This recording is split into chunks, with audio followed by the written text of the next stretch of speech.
So today's hot topic is our take on church scandals. Yes.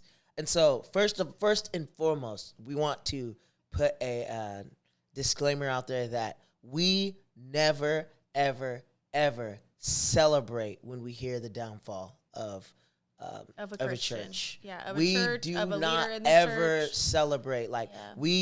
There's never a moment in our lives where where we feel like, yes, we knew that they were bad. We knew that I knew this church was no good. No, we never, because this is a thing. Anytime they lose, we lose. Yeah. Like, we're believers in Jesus Christ, a part of the church of the body of Christ. Anytime that like our brothers and sisters fall, we fall with them.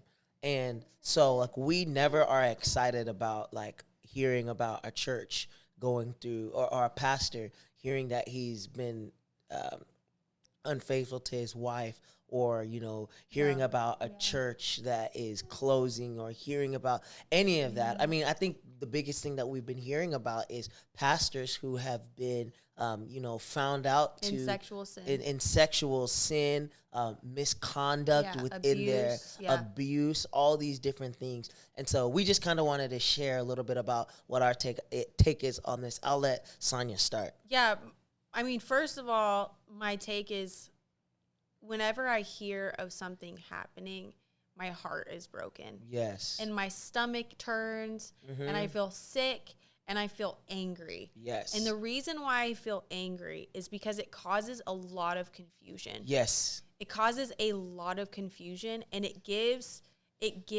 merit to accusations thrown at the church. Yeah. And the reality is we have imperfect people representing a perfect God. That's so good. And so we're the Lord's representative. Yes, we are. And when pastors, when leaders, when churches partake in things that, are highly inappropriate, sin, and, the whole world says that is inappropriate. Yeah. It discredits everybody else. It discredits the work of everybody else.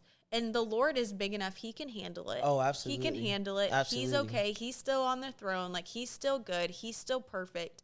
But, the person that maybe built a little bit more trust back with the church, and then sees this church scandal and then loses it again. Yeah. We just set them back. Yeah. To being willing to come back to church, being willing to come back home. Yeah. And I think these instances break trust with people. They break trust with community. They establish sometimes like an expectation of, and generalizations that are false, of like, churches do this. Oh, big churches do this. Oh, pastors are out to get my money. Oh, you know what I'm saying? Yeah. And so it grieves me. It's sad. Definitely. And I think that, we need to be clear that just because we're Christians doesn't mean we agree with the sin of other Christians. Yeah, 100%. And I think, it's sad whenever that happens, and, people who are not Christians are like, I told you so, and I did this.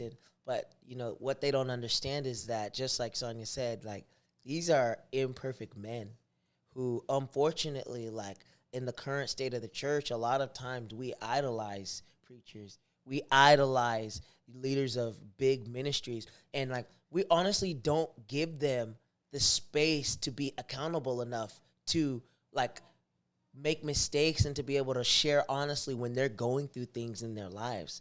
And that's a lot of like, just hearing from people who are close to people who, we're trying not to drop names, so he's talking very vaguely. We don't need to drop. I don't think there needs to be names that are dropped. It's just it is what it is to an extent. Yeah, but I don't think that. Okay, you said I don't think we give people enough space to go through things. For me, I want to give you space when you're vulnerable, but you don't get space when you get caught.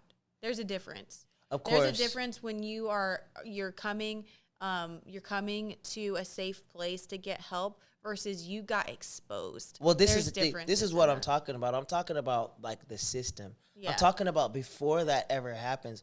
I think what we've done a poor job of in the church is creating an environment for ministers to have accountability. And I think accountability is on them. 100%, 100%. But also, I think we've idolized them to such an extent that it's like there's nobody who can talk to them. I completely and of course, it all goes back to them. Like, I'm not taking any blame off of them by any means, but I'm like, I think we as a church need to hold them more accountable to have accountability. I think that we have to, like, there's got to come a point in time where we ask pastors, who's your accountability? And where it's like we actively, as the body of Christ, know who their accountability is. Yeah. But church, in a lot of circumstances, gets so big that, like, it's kind of sad that it's almost like the people are no longer viewed as actual people. They're viewed as, like, numbers. They're viewed as, unfortunately, like, as tithe payers. And the only way that we feel it is if enough money is taken away. And so, like, those are things that I would love to see, change. Thank you all so much for joining us here on the Growing with the Nhiras podcast. Hey, we always want to remind you that the reason why we're here is because we are on a journey to learn and grow with you in the areas of faith, purpose, and relationships. So thank you. If you like this podcast and you're watching on YouTube, make sure you subscribe and comment on this video. If you're listening on Apple Podcasts or Spotify or any other listening platform, make sure that you give us a rate, that you rate us, you comment, so that more people can get access to this podcast. We love you all so much, and we will see you next week on the Growing with the Nhiras podcast.